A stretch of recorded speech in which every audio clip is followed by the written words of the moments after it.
New perspective, Chanyuan celestials are superhumans. Dayform Buddha. November 19, 2008. First, I approach this topic with holographic-based thinking. When you encounter something you don't understand, resist the urge to dismiss it outright.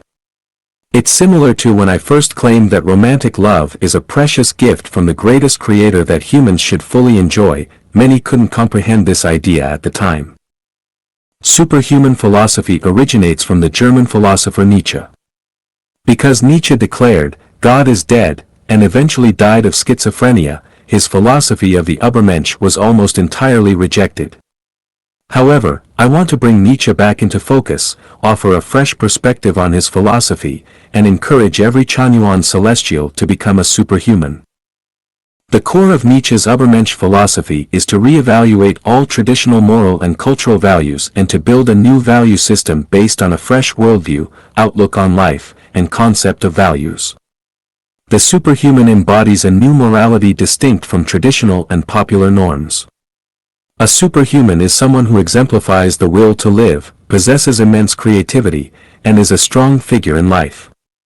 They transcend themselves and the weak, fully expressing their individuality in governing the mediocre. The superhuman becomes the benchmark for truth and morality, the creator of norms and values. Superhumans are free, self-sufficient, and confident, capable of shouldering any burden and facing hardships with courage and perseverance, never giving up until their goals are achieved. Superhumans face humanity's greatest pain and understand the greatest suffering and hope of humanity. They grow up in adverse environments, and suffering, pain, and trials can only make them stronger. They are not weak or petty but rich, great, and complete beings. Humanity does not need despotic tyrants or fascists, but it absolutely needs superhumans. Current reality. Take a look at our world today. The Chanyuan values bring joy, freedom, and happiness to individuals and offer hope for humanity as a whole. Yet, how many people have responded to this vision in the years we've shared it? How many are willing to contribute their talents and wisdom to the creation of the Life of Chanyuan era? How many are truly committed to upholding and practicing these values? Only a handful, just a few dozen Chanyuan celestials. Most people are struggling in the sea of suffering, hoping others will be honest, selfless contributors, saints, while they themselves are neither honest nor interested in serving others or society. They simply seek to maximize their own interests, fame, status, wealth, beauty, power, freedom, and happiness. They either turn a blind eye to noble ideals or attack them outright. Reasoning with such ignorance proves futile, as evidenced by the millions of words we've spoken to no avail. Pure kindness and forgiveness toward the ignorant can harm them and degrade society. The only solution is for superhumans to lead. Take Zimbabwe as an example. With 80% unemployment, people are struggling to survive, let alone enjoy life. Is the problem solely with Mugabe's regime? No. It's an issue with the entire populace. Delve deeper, and you'll find 95% of the population are natural-born tricksters, thieves, looters, insatiable parasites who want something for nothing. Democracy will not work with such people, and reason is ineffective.